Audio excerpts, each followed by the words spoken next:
नमस्कार दोस्तों, स्वागत है आपका आपके अपने चैनल पोस्टल मिशन में। हम फिर से हाजिर हैं एक नई वीडियो एक नए टॉपिक के साथ।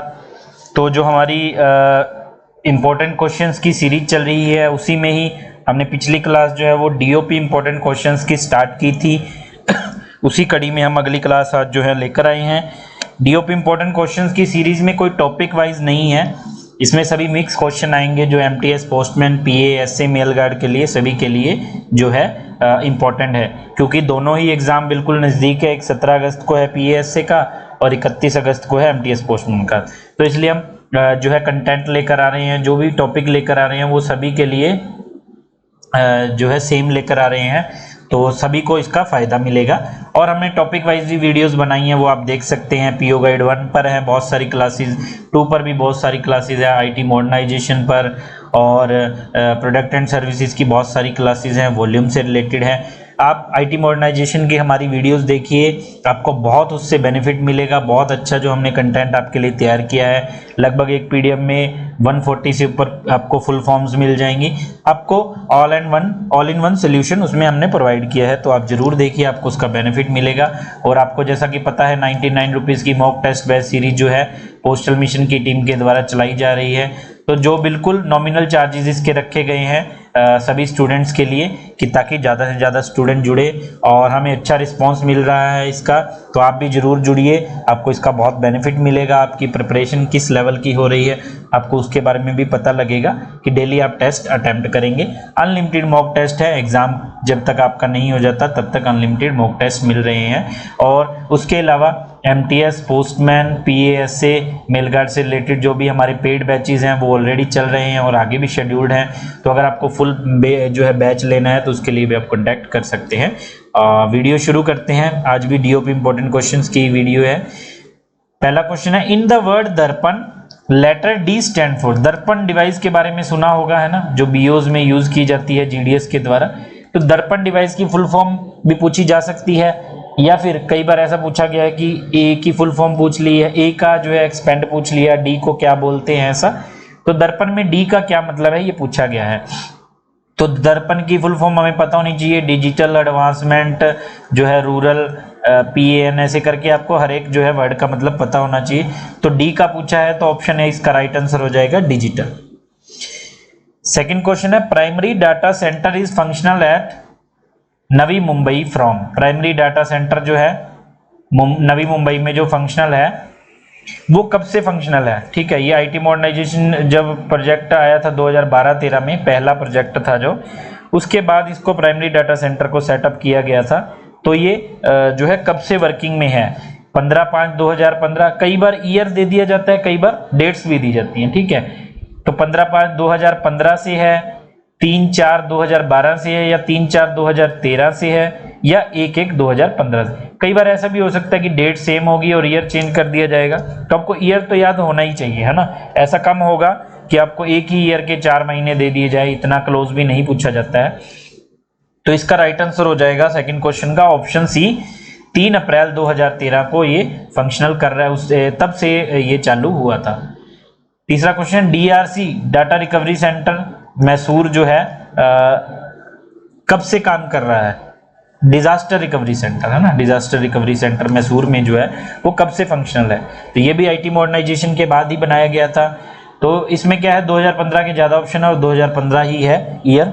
ये हमें डेट देखनी है, क्या 20/5/2015 से है, या 15 मई 2015 से है, या फिर 1/1/2015 से है। थर्ड क्वेश्चन का राइट आंसर हो जाएगा ऑप्शन सी, 15/5/2015 से फंक्शनल है डीआरसी।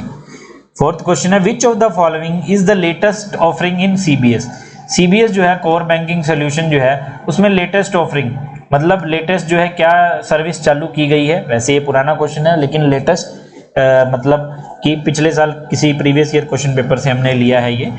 क्या एटीएम डेबिट कार्ड फैसिलिटी, ये तो पहले से चल रही है एटीएम डेबिट कार्ड फैसिलिटी, ये तो नहीं है ना। एटीएम इंटरऑपरेबिलिटी और पोस्ट, ये भी नहीं है। इंटरनेट बैंकिंग या मोबाइल बैंकिंग, तो इंटरनेट बैंकिंग तो पहले से चल रही है, तो इसका राइट आंसर हो जाएगा option D, mobile banking. Mobile banking की सर्विस स्टार्ट कर दी गई।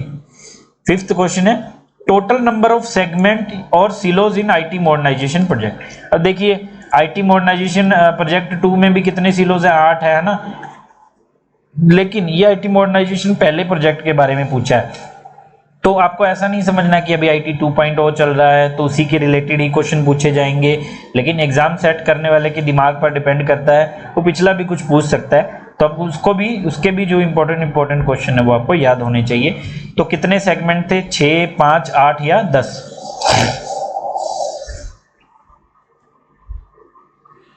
सही जवाब हो जाएगा ऑप्शन सी, 8 सेगमेंट इसके थे। ठीक है, 6th क्वेश्चन है, which of the following is not part of core system integrator, CSI जो था आईटी मॉडर्नाइजेशन में, नीचे दिए गए ऑप्शन में से कौन सा जो है वो सीएसआई का पार्ट नहीं है? ऑप्शंस हैं, पीओएस है जो पॉइंट ऑफ सेल, या फिर मैकेमिश जो पीएलआई वाला सॉफ्टवेयर है, या एचआरएमएस जो ह्यूमन रिसोर्स मैनेजमेंट वाला है, या आईपीवीएस इंडिया पोस्ट विजिबिलिटी सिस्टम, कौन सा है जो वो सीएसआई का पार्ट नहीं है?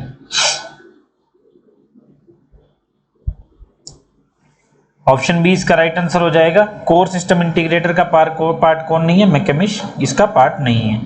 नेक्स्ट क्वेश्चन है, transaction that can be done using Darpan CBS, transaction that can be done using CBS app include, कौन सी ट्रांजैक्शन है जो दर्पण सीबीएस डिवाइस से की जा सकती है, मतलब कौन सी ट्रांजैक्शन है जो उस ऐप से की जा सकती है? नीचे दिए गए ऑप्शन में अकाउंट ओपनिंग वाला जो है वो उससे दर्पण सीबीएस ऐप से किया जा सकता है, बिल्कुल किया जा सकता है। डिपॉजिट एंड विड्रॉल बिल्कुल की जाती है। तो option C both A and B इसका राइट आंसर हो जाएगा, ऑप्शन सी इसका राइट आंसर। नेक्स्ट क्वेश्चन है, IT modernisation project 2012 started to implement in the year, 2012 project है वो पूछ लिया जाता है, कब इंप्लीमेंट किया, कब स्टार्ट से कब इंप्लीमेंट तक, ऐसे ईयर पूछ लिए जाते हैं। ठीक है, तो डेट पूछी जाती है तो नवंबर ऐसे 2012 का आता है ना, लेकिन स्टार्टेड टू इंप्लीमेंट का पूछा है इसमें, तो 2012-13, 11-12, 13-14 या 2015?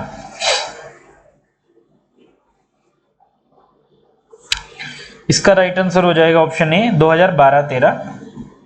नेक्स्ट क्वेश्चन है, what is the full form of URL in IT project, IT से रिलेटेड क्वेश्चन है। यूआरएल की फुल फॉर्म पूछी गई है, तो हमने फुल फॉर्म्स में भी ये करवाया था, ये इंपॉर्टेंट है इसलिए आज रिपीट करवाया है। तो इसकी फुल फॉर्म होती है यूनिफॉर्म रिसोर्स लोकेटर। यूआरएल जैसे हम कोई लिंक को बोलते हैं ना, उसको यूआरएल बोला जाता है। 10th क्वेश्चन है, दर्पण मेनली एम्स एट और मेड फॉर, जो दर्पण डिवाइस है उसके बारे में पूछा है कि मेनली उसका एम क्या था या किसके लिए वो डिजाइन की गई है, कहां पर वो काम में ली जाती है। क्या एसओ में, जो रूरल एरिया में जो गांव में एसओ है, सब ऑफिस है, या फिर हेड ऑफिस में, या फिर सर्कल ऑफिस में, या फिर ब्रांच ऑफिस में? तो 10th क्वेश्चन का राइट आंसर हो जाएगा ऑप्शन डी, ब्रांच ऑफिस में। दर्पण जो है डिवाइस हमें पता है बीओज में होती हैं, जीडीएस के पास, है ना। 11th क्वेश्चन है, which of the component of IT modernisation project 2012 has the highest total cost. IT modernisation project 2012 जो था उसमें हाईएस्ट टोटल कॉस्ट जो है कौन से प्रोजेक्ट की थी? ठीक है, ये क्वेश्चन बहुत बार पूछा गया है, रिपीटेड क्वेश्चन है। जब आईटी मॉडर्नाइजेशन के 10 नंबर के मार्क्स के लिए पूछा जाता है तो ज़्यादा क्वेश्चंस आईटी मॉडर्नाइजेशन में नहीं होते, तो क्वेश्चन रिपीट होने के चांस रहते हैं। तो इसमें जो हाईएस्ट टोटल कॉस्ट कितनी थी, किसकी थी? एफएसआई की थी, सीएसआई की थी, आरएसआई की थी, या एनआई की थी?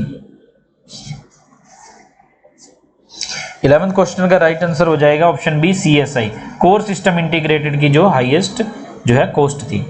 Which of the following reports MIS report is not generated for EMO in CSI environment? CSI में जो EMO की रिपोर्ट जनरेट की जाती है ना, MIS पोर्टल है जो भी, उससे कौन सी रिपोर्ट जनरेट नहीं की जा सकती? नीचे 4 ऑप्शन दिए गए हैं।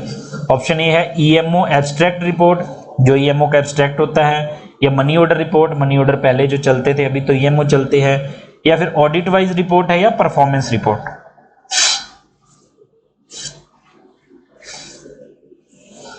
तो 12th क्वेश्चन का जो है राइट आंसर हो जाएगा option C, audit wise report. Audit wise report जो है वो MIS पोर्टल से जो है वो डाउनलोड नहीं की जा सकती, जनरेट नहीं की जा सकती, ऑडिट से हमारा कोई लेना देना नहीं है। बाकी 3 रिपोर्ट जो है हम जनरेट कर सकते हैं, तो ऑप्शन सी इसका राइट आंसर हो जाएगा 12th क्वेश्चन का, ऑडिट वाइज रिपोर्ट। ये EMO के लिए था। ठीक है, 13th क्वेश्चन देखते हैं, विच of the following is a mobile application, नीचे दिए गए ऑप्शन में से क्या एक मोबाइल एप्लीकेशन है? ESS पोर्टल, ESS पोर्टल तो ये पोर्टल है, ये मोबाइल एप्लीकेशन नहीं है। IPVS नहीं है, ये तो SAP में चलता है, India post visibility system. Point of sale भी ऐप नहीं है, ये भी एक जो है सॉफ्टवेयर है ना। ऐप क्या है? Post info, post info app है। ये सभी जो अपने डिपार्टमेंटल एम्प्लॉइज हैं, GDS एम्प्लॉइज हैं, सभी के मोबाइल में होनी चाहिए। आपको इससे बहुत फायदा मिलता है। ये CPT मैसूर द्वारा बनाई गई है ना। इसमें आप रेट ऑफ इंटरेस्ट से लेकर स्कीम्स के बारे में, ट्रैकिंग के बारे में, आर्टिकल की कंप्लेंट्स वगैरह, PLI से रिलेटेड हर चीज़ इसमें दी गई है। तो पब्लिक को गाइड करने के लिए आपको कुछ भी जो है याद नहीं भी होगा तो आप ऐप के थ्रू इसे गाइड कर सकते हैं कि किसी को पॉलिसी लेनी है, कितनी उसकी एज है, एज ऑन नेक्स्ट बर्थडे। तो पोस्ट इन्फो ऐप बहुत जो है जरूरी है और लाभकारी है। 14th क्वेश्चन है, when a VP article is redirected the intimation should be given to. VP article को जब रीडायरेक्ट किया जाए, VP आर्टिकल को रिटर्न नहीं किया है, RTS नहीं किया, रीडायरेक्ट, एक जगह से दूसरी जगह रीडायरेक्ट कर दिया, तो VP आर्टिकल रीडायरेक्ट हुआ है, उसकी इंटीमेशन किसे दी जाएगी? क्या एड्रेसी को दी जाएगी? नहीं, एड्रेसी के कहने पे तो रीडायरेक्ट हुआ होगा। सेंडर को दी जाएगी, सेंडर को तो पता ही होगा कि रीडायरेक्ट करना है ना। तो कंसर्न्ड RMS को दी जाएगी या ऑफिस ऑफ पोस्टिंग, जहां से ऑफिस में पोस्टिंग हुई थी वहां, या फिर RMS।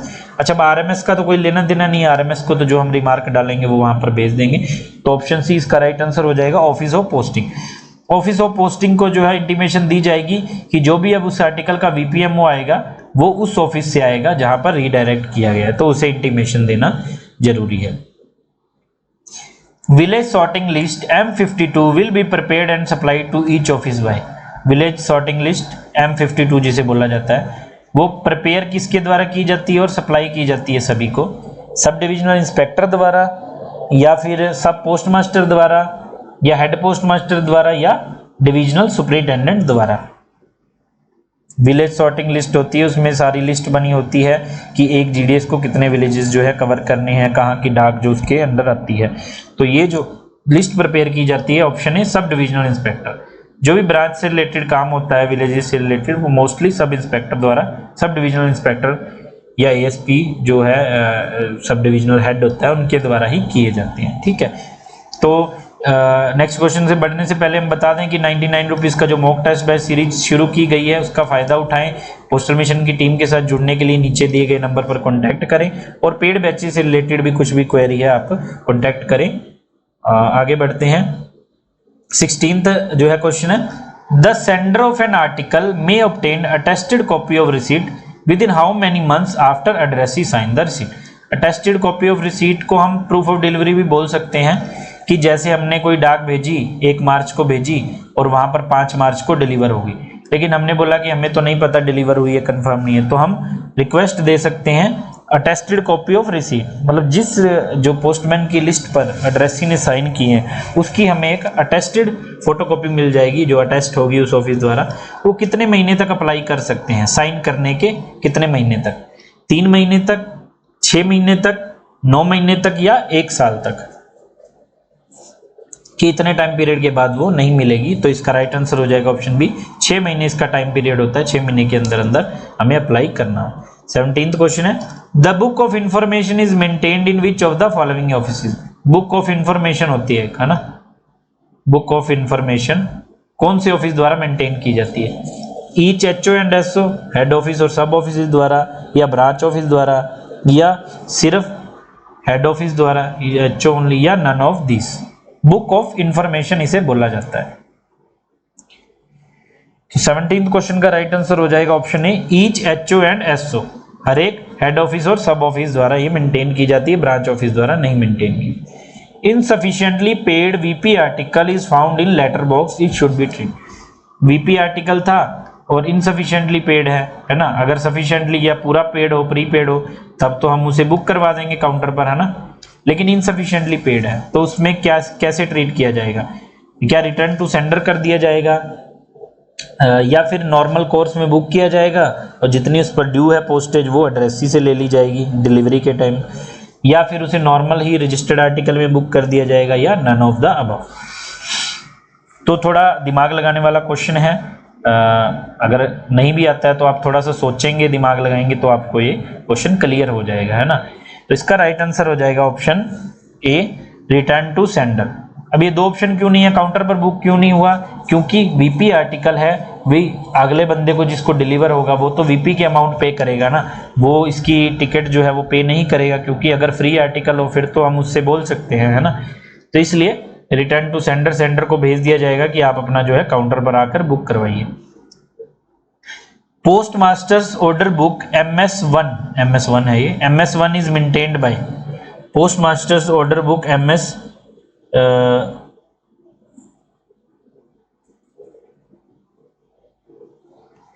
Post masters order book MS1 is maintained by, कहाँ मेंटेन की जाती है जो पोस्ट मास्टर की ऑर्डर बुक होती है, क्या सभी ब्रांच ऑफिसेज में, या सभी हेड ऑफिसेज में, या सभी सब ऑफिसेज में, या all of the above. Post masters order book कहाँ मेंटेन की जाती है, तो इसका राइट आंसर हो जाएगा, बहुत इंपॉर्टेंट क्वेश्चन है, इसको इंपॉर्टेंट मार्क कर लीजिए, इसका नंबर MS1 होता है ना।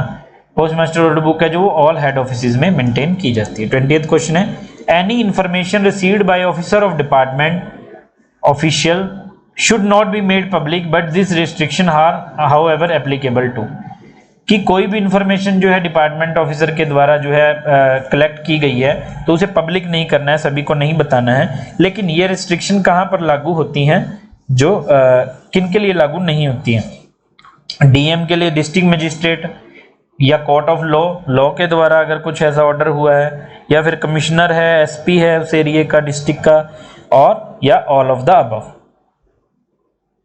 राइट आंसर हो जाएगा इसका जो है, तीनों ही है इसमें, ऑप्शन डी इसका राइट आंसर हो जाएगा, ऑल ऑफ द अबव, सभी के लिए ये लागू होता है।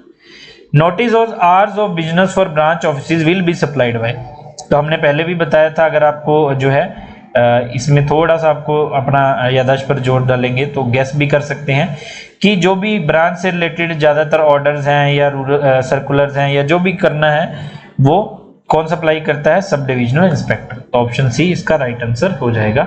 Notice of hours of business होगा कि इस BO में मान लो 5 घंटे की ड्यूटी है कि 2 घंटे ऑफिस में बैठेगा, 2 घंटे डाक बांटेगा, जो भी उसमें टाइम लिखी होती है, ठीक है। नेक्स्ट क्वेश्चन है, in case of refused unclaimed VP article the VPMO form should be. अब देखिए VP आर्टिकल है, उसे रिफ्यूज्ड हो गया या अनक्लेम्ड, तो VP आर्टिकल तो उसे वापस हो जाएगा सेंडर को, है ना, उसके पीछे VPMO फॉर्म लगा होता है, उसका क्या करना होता है, बहुत इंपॉर्टेंट क्वेश्चन है, उसके बारे में पूछा है कि डिस्ट्रॉयड, क्या उसे डिस्ट्रॉय कर दिया जाएगा, ठीक है, या फिर उसे रिटर्न टू सेंडर कर दिया जाएगा, या फिर उसे फाइल कर दिया जाएगा ऑफिस में। तो देखिए डिस्ट्रॉय तो नहीं किया जाएगा, डिस्ट्रॉय किस लिए करना, रिटर्न टू सेंडर तो सिर्फ आर्टिकल वापस होगा, ऑफिस में भी फाइल नहीं किया जाएगा। Upper portion of money order form destroyed, जो उसका ऊपर वाला पोर्शन होगा वो डिस्ट्रॉय कर दिया जाएगा, और and lower portion with sender certificate to be filled, और जो लोअर पोर्शन है वो सेंडर के सर्टिफिकेट के साथ फिल कर दिया जाएगा। ऑप्शन बी इसका राइट आंसर हो जाएगा। 23rd क्वेश्चन है, it will be insured that the aggregate value of all VP article including custom duty article entrusted to EDDAs does not exceed value. EDDA होते हैं extra departmental delivery agent, है ना, अभी तो जैसे ABPM हो गए, पहले एक्स्ट्रा डिपार्टमेंटल एम्प्लॉई जो EDAs बोला जाता था, एक्स्ट्रा डिपार्टमेंटल एजेंट्स जो भी GDS थे। तो पूछा है कि टोटल वैल्यू कितनी होनी चाहिए, चाहे VP article, custom duty article सभी मिलाकर उसे दे दिए डिलीवरी के लिए, तो इससे ज्यादा वैल्यू नहीं होनी चाहिए उसे डिलीवरी के लिए, है ना, कि उससे ज्यादा वैल्यू होगी तो उसे ऑफिस में ही डिलीवर करना होगा। तो इसका राइट आंसर हो जाएगा ऑप्शन ए, 8,000 रुपए तक की वैल्यू के उसे आर्टिकल हम दे सकते हैं। Head of the circle circular are ordinarily issued by head of circle. Head of circle के सर्कुलर्स इशू होते हैं, जैसे ऑफिस में ऑफिस ऑर्डर होते हैं, ऐसे CPMG द्वारा सर्कुलर्स इशू किए जाते हैं। पूछा गया है कितने टाइम बाद इशू किए जाते हैं, क्या मंथली, क्वार्टरली, 3 महीने में, 6 माही में, या सालाना। तो इसका राइट आंसर हो जाएगा ऑप्शन ए, मंथली, हर महीने जो है सर्कुलर्स इशू किए जाते हैं, ठीक है। The amount noted for remittance to sender of VP article, बड़ा ही इंपॉर्टेंट क्वेश्चन है, मजेदार क्वेश्चन है और इंपॉर्टेंट है, कि जो अमाउंट रिमिट करनी होती है, VP आर्टिकल डिलीवर हुआ और VP की जो भी अमाउंट है लेनी है जो एड्रेसी से, उसके रिगार्डिंग है कि क्या उसमें कुछ चेंज किया जा सकता है। तो इसमें पूछा can be altered free of cost as request of sender. Sender ने आर्टिकल भेजा, वो रिक्वेस्ट कर रहा है कि भाई मैंने 500 रुपये लेने थे लेकिन इसे 400 कर दो। फिर दूसरा ऑप्शन है can be altered on payment of prescribe fee, क्या उसे अल्टर तो किया जा सकता है लेकिन उसकी फीस लगेगी, या फिर सिर्फ आर्टिकल को रिकॉल ही किया जाएगा, या फिर नन ऑफ द अबव। सही जवाब हो जाएगा ऑप्शन में A, can be altered at free of cost at the request of sender, free में उसे किया जा सकता है। Loose account bag containing cash bag will be in the personal custody of. Loose account bag मतलब खुले जो अकाउंट बैग जा रहे हैं और उनमें कैश बैग भी है, तो वो किसकी कस्टडी में रहेगा? पोस्ट मास्टर या सब पोस्ट मास्टर की, सब अकाउंट असिस्टेंट की, ट्रेजरार की, या फिर जो है सॉर्टिंग असिस्टेंट की। सही जवाब हो जाएगा ऑप्शन सी, ट्रेजरार इसका राइट आंसर हो जाएगा। Treasurer cash book form is, treasurer cash book form होता है, उसे उसका क्या नंबर होता है? ट्रेजरार जो कैश बुक होती है, ACG 1, ACG 2, ACG 3 या ACG 4।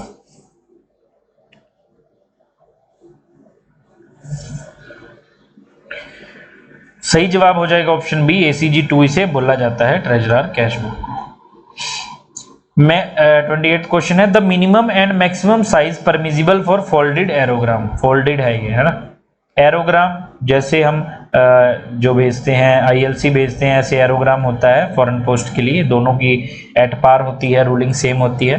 तो साइज पूछा गया, वैसे साइजेस कम पूछे जाते हैं लेकिन अगर पेपर टफ बनाना है तो साइज पूछ लिए जा सकते हैं।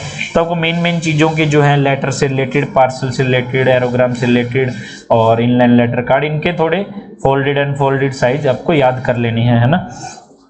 तो ऑप्शन है 100 × 140 वाला है, 90 × 40 वाला है, 80 × 140 वाला है। तो आपको 90 वाला याद रखना है, जहां भी 90 होगा। तो ऑप्शन बी इसका राइट आंसर हो जाएगा, 90 × 40 एंड 110 × 120। 29th क्वेश्चन है, complaints concerning foreign money order must be made with in a period.